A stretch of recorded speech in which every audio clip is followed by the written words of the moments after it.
అందరికీ నమస్కారం. ప్రతి యాత్రకి ఒక గోపురం ఉంది.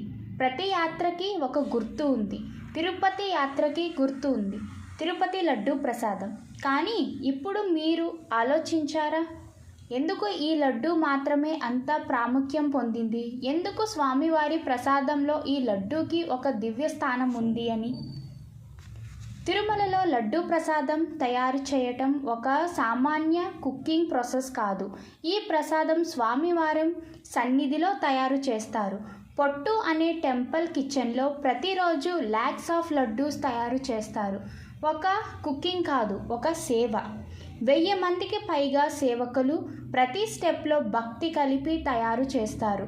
అందుకే ఈ లడ్డు టేస్ట్ మాత్రమే కాదు, దివ్యత కలిగి ఉంటుంది. ఈ లడ్డూలో పడిన ప్రతి ఐటెంకి ఒక అర్థం ఉంది అని చెప్తారు.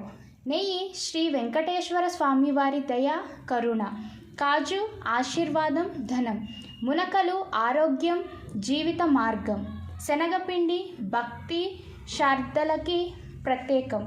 ప్రతి లడ్డూలో స్వామివారి ఆశీర్వాదం కలిగి భక్తులకు అందించే సేవా రూపం ఇది. మీకు తెలుసా, తిరుపతి లడ్డూకి GI ట్యాగ్ ఉంది.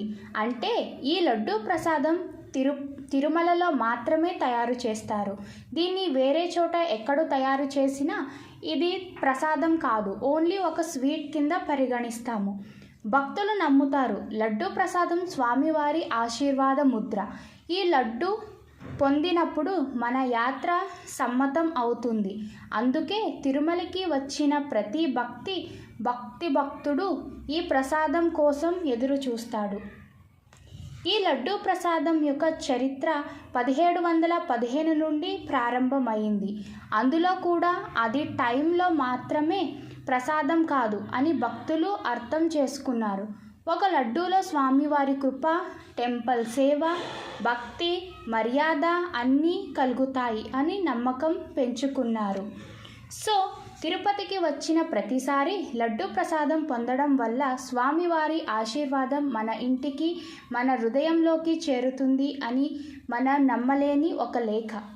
నెక్స్ట్ టైం తిరుపతికి వెళ్తే ఈ లడ్డూ ప్రసాదంని ఒక స్వీట్ లాగా కాదు, స్వామివారి దయా ఆశీర్వాదం రూపంలో స్వీకరించండి. గోవింద గోవింద నమో వెంకటేశాయ.